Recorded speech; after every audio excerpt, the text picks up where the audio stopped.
Hi, my name is Yenny, and I'm going to be commenting on the whole coronavirus crisis communication. So, first question, how are you doing and how has this outbreak impacted your life? I'm doing pretty okay. It hasn't really impacted my life dramatically. As far as my job and stuff like that, in my immediate family, my dad is still working. He doesn't really interact with a lot of people. He works by himself, so he's doing pretty okay. I'm still working. I work at a bank. So as far as that goes, they are doing what they can to make sure that, their employees are being safe and that they're keeping very strict on the social distancing and stuff like that. However, compared to when this first started to now, they are starting to get a little bit more lenient, and I don't know how I feel about that just because I feel like now than ever it's really bad. So it's more likely that we contract it now than before. Um, and then it and then they are paying us hazard pay. So they are trying to work with us and make sure that we're doing okay and help us financially in case we are having a financial struggle. Emotionally, it is a lot because I just have people coming in and the customers are like, "Oh, you're so lucky you still have a job," and stuff like that. And um I don't know, because it's I'm still out, I'm still risking my health just to be here, and it's I don't know. And then they do come in and they vent to me about their situation, "Oh, I lost my job and I can't afford to pay rent," or this and that. And then we also have those types of customers who come in and they have their little racist remarks talking about, "Oh, this is the Chinese virus," thanks to someone who mentioned that it called it that. So I'm like, well, first of all, you sound ignorant, but I can't really tell them anything because I don't want to lose my job. Um, but moving on from that, um, was there anything interesting from this week's module? So, any similarities that I found between the readings and in the way that the outbreak has been dealt with. So, from the one of the first readings, which was effective communication during an influenza pandemic, the value of using a crisis and emergency risk communication framework. So, it said, although trust is imperative in a crisis, public suspicion of scientific experts and government are increasing for a variety of reasons, including access to more sources of conflicting information and uh, a reduction in the use of scientific reasoning in decision making and political infighting. So basically, more people are starting to distrust the government, and we definitely see that because um, gov- uh, states are starting to extend their stay-at-home orders, and people are just kind of tired of it. They want to go back to work, or they want other people to go back to work, which is very selfish. So for example, Michigan protesters, they stormed the Capitol building and with firearms, and nothing happened to them because uh and they were demanding for the state to be reopened despite their state being one of the worst ones with the virus. And they just wanted to go back to work. They wanted other people to go back to work, and it was just a mess. So basically they they thought that the government was going to reopen until their governor extended their stay-at-home order, and they were just not having it.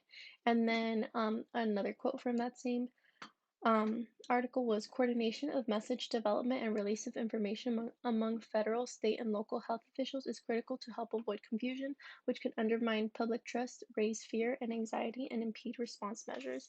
So, I related that back to what's happening in Nevada and Las Vegas. So basically, the mayor of Las Vegas had said that she wants to reopen, and that she wants to reopen as soon as possible just to get people back to work and make sure that our common economy is doing good.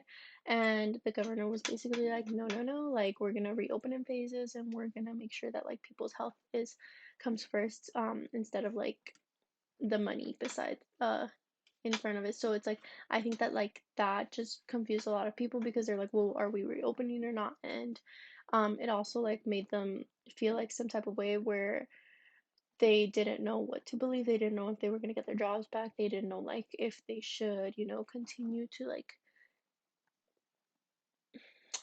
I don't know, freak out, but not really freak out.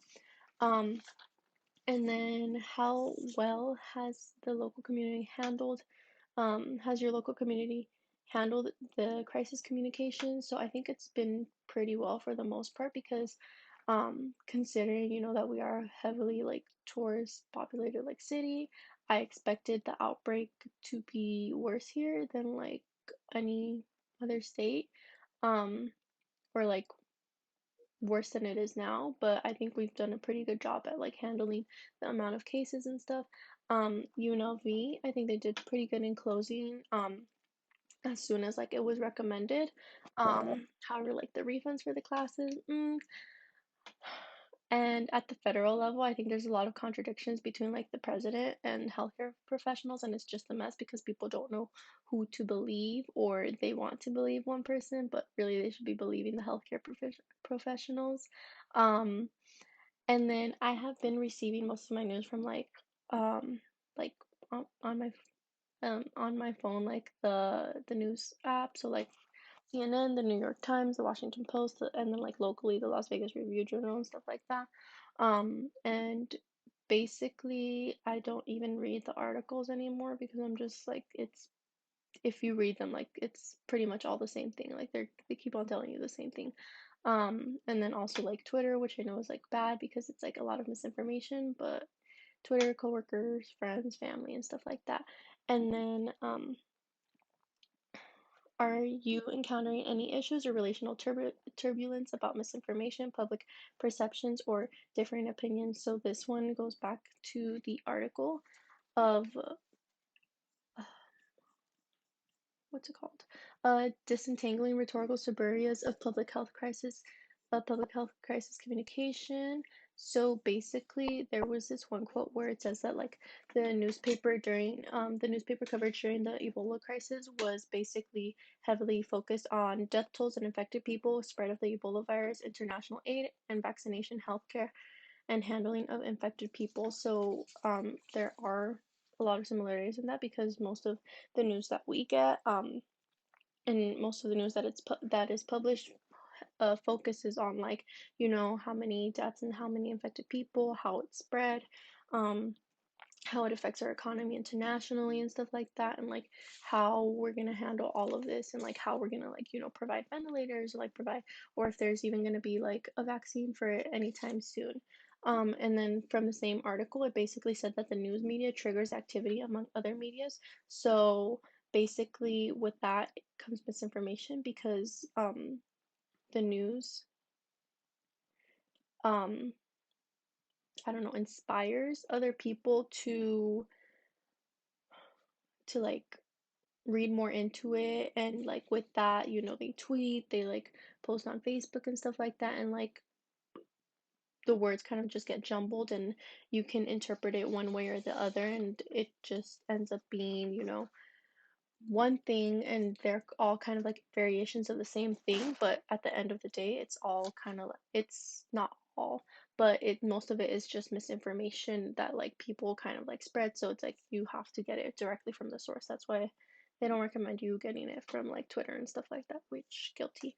And then have I taken part of any or been motivated by any social media trends relating to the COVID-19 outbreak? So um yes and no, because so like from the video it said that like you don't have to directly, like post about it in order to be like to be participating in it. So like I do retweet and things having to do like with the importance of staying inside and staying at home, and how like it has, and I do tend to retweet like more of the like stories behind it, so like how it personally affects, like the frontline workers and stuff like that. But I am scared and like wary of like spreading the misinformation because I don't want to be part of like the problem that causes the mass panic and that caused the mass panic in the first place. So it like, I mean, that kind of goes into like the positives and then also the downfalls that the video talked about, where basically, like if you do it, like it can be good, but then also like you have to know like what you're talking about, and you have to know like what the source entails. So yeah, that's basically it though. So thank you guys for listening.